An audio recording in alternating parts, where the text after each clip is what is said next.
pays, avec l'Europe chevillée au corps, et le souci d'apaiser et d'unir dans la justice sociale. Dans ce moment, il nous faudra écarter les extrémistes, les haineux, les adeptes du bruit et de la fureur, les complaisants avec les dictateurs. Il nous faudra refuser la fatalité d'avoir à être gouverné 5 ans de plus par le culte du profit.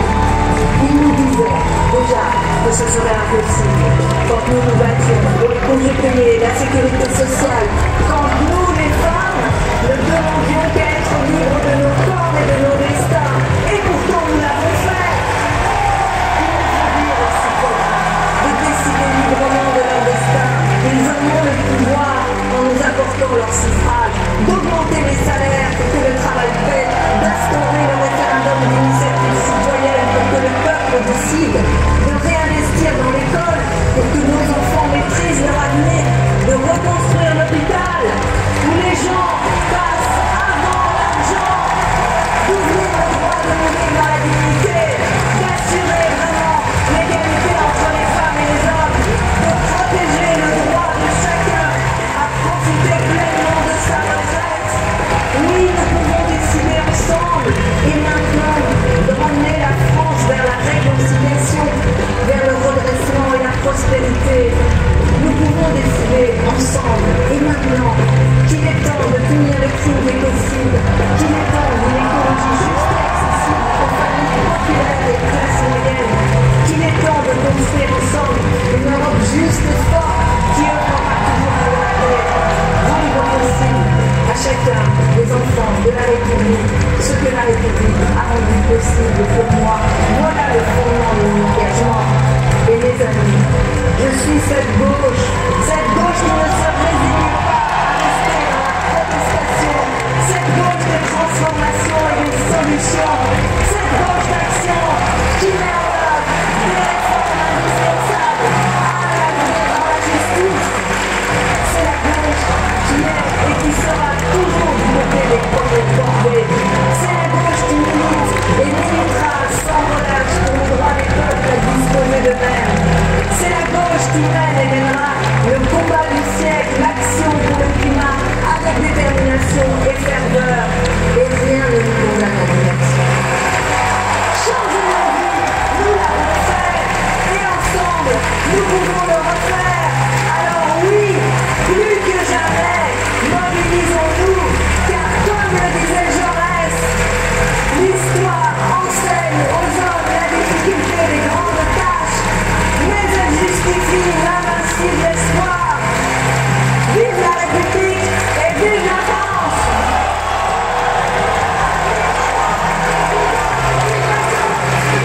Bonsoir le cirque d'hiver! Est-ce que vous êtes chaud aujourd'hui? Camarades socialistes, est-ce que vous êtes fiers aujourd'hui de défendre la Hidalgo?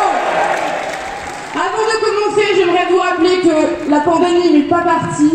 Faisons attention ensemble aujourd'hui. J'aimerais saluer évidemment François Vauglin, le maire du 11e, qui nous accueille aujourd'hui. Mais aussi l'ensemble des élus parisiens qui sont ici avec nous. Mais les camarades, est-ce que vous êtes prêts pour une dernière semaine de campagne avant le premier tour? Est-ce que vous êtes prêts pour des porte-à-porte? Pour des marchés? Pour des sorties d'école? Est-ce que vous êtes prêts pour porter la justice sociale? L'écologie? Et la démocratie? Alors sans plus attendre, j'aimerais vous demander de vous lever. J'aimerais vous demander d'agiter les drapeaux. J'aimerais vous demander de crier, d'applaudir très fort pour Johanna Rolland, David Assouline, Martine Aubry, Bernard Cazeneuve et évidemment notre candidate Anne Hidalgo.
C'est drôle parce qu'il y a quelques années, j'ai habité juste à côté du cirque d'hiver, derrière, un peu plus loin, rue de Malte, et j'entendais les lions qui rugissaient. Et là, j'ai un petit peu l'impression d'être avec tous ces lions, et ça fait du bien de vous entendre tous ici aujourd'hui.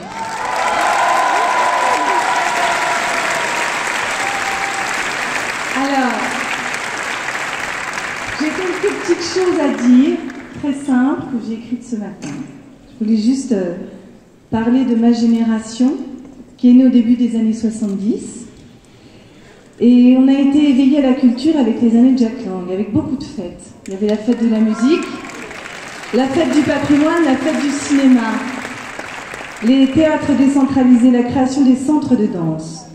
Aujourd'hui, dans cette campagne, Anne Hidalgo, c'est la seule à parler de culture. Et c'est important de le dire.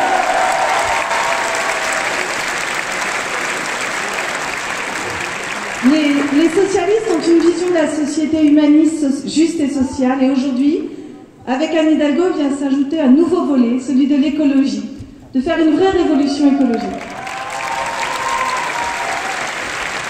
Anne Hidalgo l'a montré à Paris.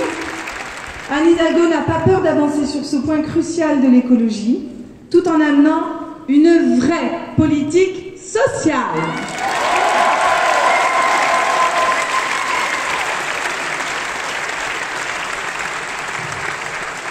Donc c'est pour cela que je suis ici aujourd'hui, parce que je soutiens Anne Hidalgo. Et donc, je voterai Anne Hidalgo la semaine prochaine, voilà. Merci. Merci. Merci Valérie Longéry pour ces mots si forts sur la culture. Mais tout de suite, notre candidate, la prochaine présidente de la République, Anne Hidalgo.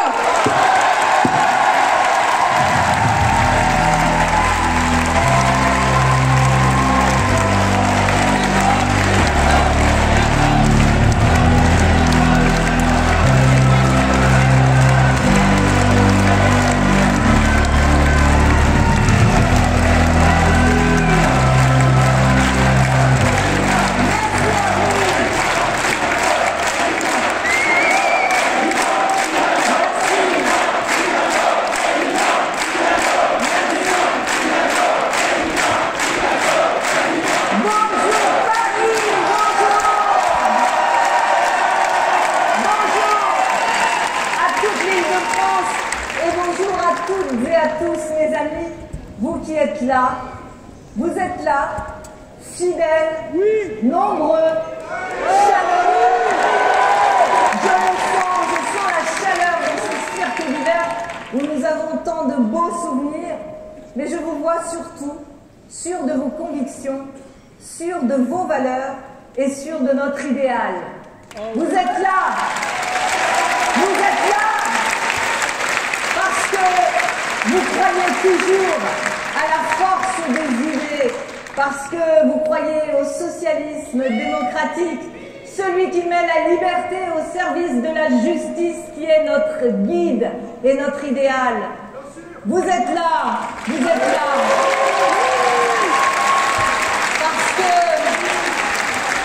en dépit de toutes les épreuves, en dépit de toutes les difficultés, vous croyez à la brûlante espérance d'un monde meilleur, à cette ardente obligation d'un monde plus juste. Vous êtes là, mes amis, parce que vous croyez à la grandeur d'une France plus forte, parce que juste. Et la gauche qui est là aujourd'hui, c'est le refus de la résignation à l'ordre des choses. C'est le rejet du destin qui nous enfermerait dans ce qui est ou ce qui a toujours été, en oubliant quoi, ce qui doit être. Le socialisme, mes amis, nous le savons et nous sommes là pour cela. C'est le refus du fatalisme. Oui, mes amis, la gauche, cette gauche, c'est la certitude que l'action collective est possible. C'est la foi que nous partageons dans la solidarité qui nous rend plus forts. C'est l'attention aux plus faibles, aux exploités, aux exclus, aux déracinés. C'est la certitude que nous dépendons tous les uns des autres. Alors oui, mes amis, je crois à la force et même, je vous dirais, à la beauté du collectif. Et si je dis beauté, c'est parce que nous sommes dans une époque où l'égoïsme est flatté, l'antagonisme est célébré, le communautarisme affirmé, alors que seul le collectif, ce que nous vivons ensemble, donne un sens au monde et à nos vies. Et être de gauche aujourd'hui, c'est penser nous avant de dire moi je. C'est ça la définition de la gauche.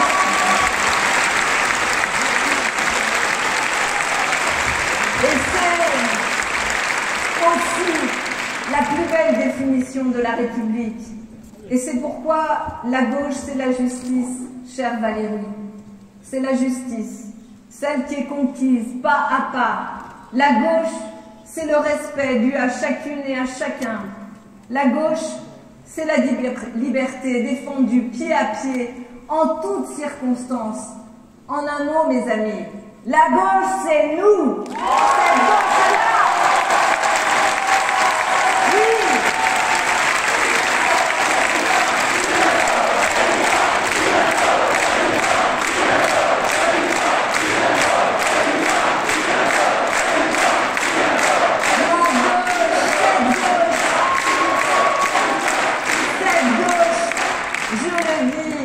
Soyons-en fiers.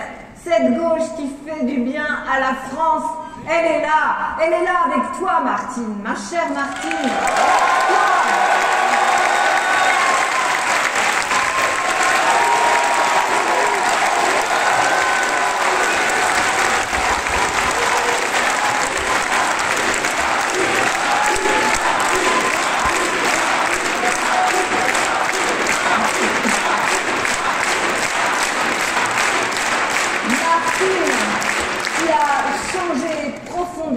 Durablement la vie, avec les 35 heures, avec la CMU, avec la loi contre les exclusions.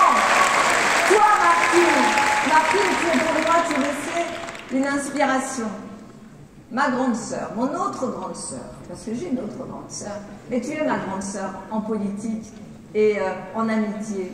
Et tu es une boussole aussi, qui montre notre cap, le plus essentiel, celui de la justice sociale, mais aussi celui de la fidélité. Merci à toi, Martine, d'être là. Dans tous les moments, tu es là. Et la gauche, elle est bien là. La gauche qui fait du bien à la France avec toi, Bernard. Cher Bernard Cazeneuve.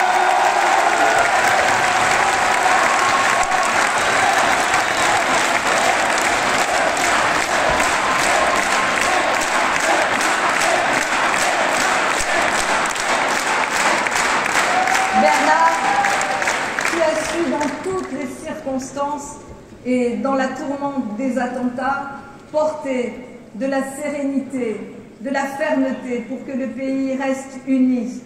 Et cela, nous te le devons, au pire moment que nous avons vécu, pas loin d'ici. Mais cette gauche qui fait du bien, qui est bien là, elle est là aussi avec toi, Johanna. Toi, ma directrice de campagne, la maire de Nantes.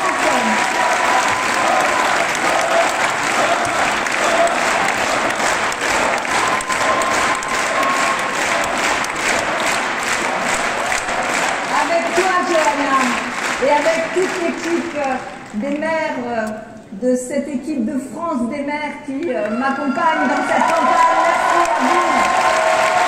Élus de toutes les régions, des départements, vous qui innovez en conjuguant toujours, tous les jours, justice sociale et écologie. Et puis merci à tous les parlementaires qui m'entourent, Patrick et tous ceux-là avec toi, David,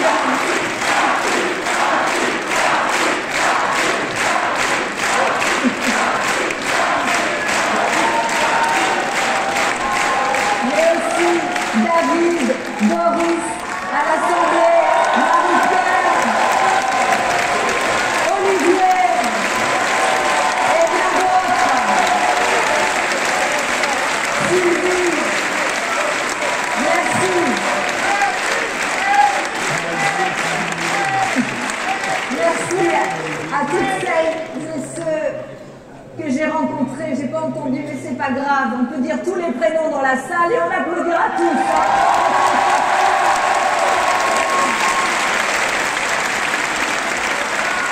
Et je veux vous dire merci à vous toutes et tous que j'ai rencontrés dans toute la France, de Nancy à Boulogne, de Nantes à Villeurbanne.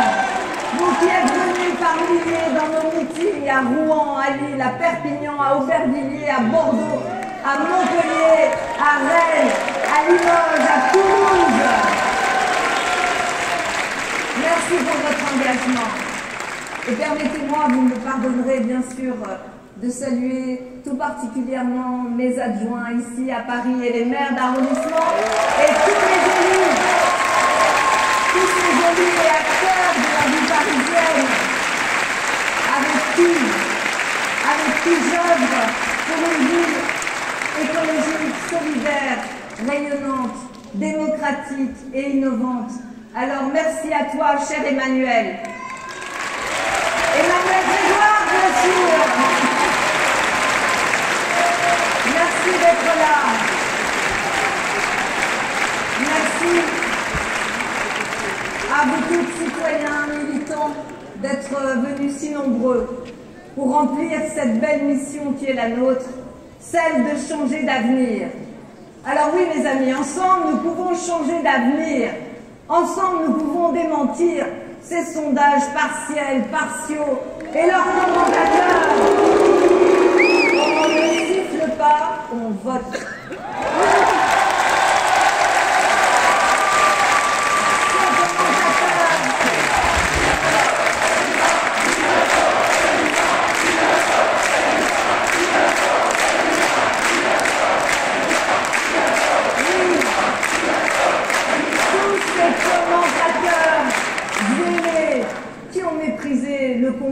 Le combat et le débat démocratique et tout ce travail de fond pour l'avenir du pays.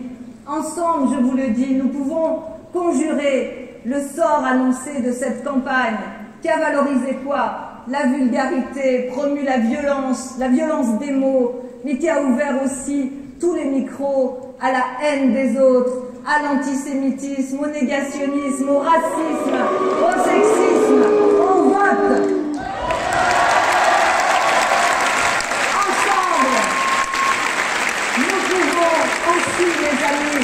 Récupérer ce pouvoir sortant, hautain, désinvolte, autoritaire, qui est tellement sûr de sa victoire qu'il en refuse le débat contradictoire.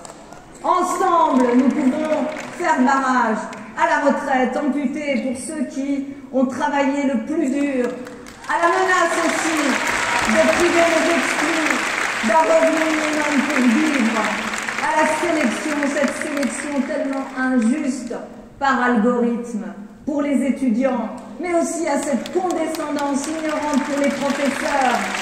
En fait, nous pouvons mettre un terme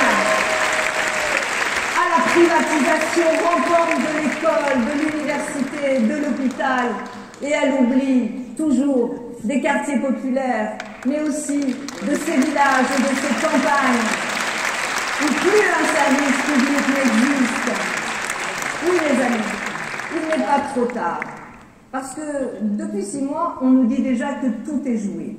Eh bien non, rien n'est joué tant que le vote n'a pas eu lieu. Encore faut-il...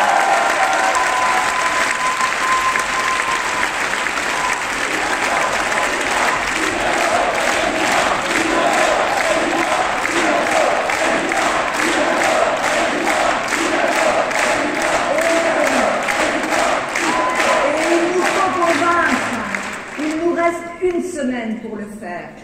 Et je sais compter sur vous, et soyez-en sûrs, vous pouvez compter sur moi. Mes amis, permettez-moi, puisque nous sommes ici aujourd'hui, de vous parler un peu de Paris, parce que, ensemble, avec les Parisiennes et les Parisiens, nous avons relevé tant de défis, et je leur dois tant. Je ne serais pas candidate si je n'avais pas été maire de Paris. Et Paris occupe une place si singulière dans la vie de notre pays. Paris, je le dis, ici, entre Bastille et République, c'est la la ville de la Révolution qui faisait dire à Victor Hugo qu'elle est la capitale de la civilisation. C'est la ville qui a sonné la révolte de tous les Français déshérités et des opprimés contre le roi en 1789, pour la République universelle en 1848 et avec la Commune en 1871. Et aussi pour libérer la France en 1844. Paris, c'est la ville qui s'est grandie au fil de son histoire, des Français de tous les territoires, avec leurs accents, leur culture, leur savoir-faire, leur envie d'aller à la capitale pour ouvrir d'autres possibles. Ici, nous le savons, tous les cœurs de France battent. Oui, comme le disait Sacha Guitry. Et je me suis souvent appliqué cette phrase. Être parisien, ce n'est pas être né à Paris, c'est y renaître. Et Paris, c'est loin des clichés. Paris, ce n'est pas ce pouvoir central, mais au contraire, la ville rebelle au pouvoir central, quand il était tellement étouffant et injuste pour les Parisiens, mais pour la France entière. Paris, c'est la ville qui, par l'action de la gauche rassemblée, avec les socialistes, les communistes, les écologistes, défend les quartiers populaires, développe le logement social et la solidarité pour les plus démunis. Paris, qui est à la pointe de la lutte contre la pollution et le réchauffement climatique, et qui accueille aussi avec bienveillance les réfugiés. Et Paris,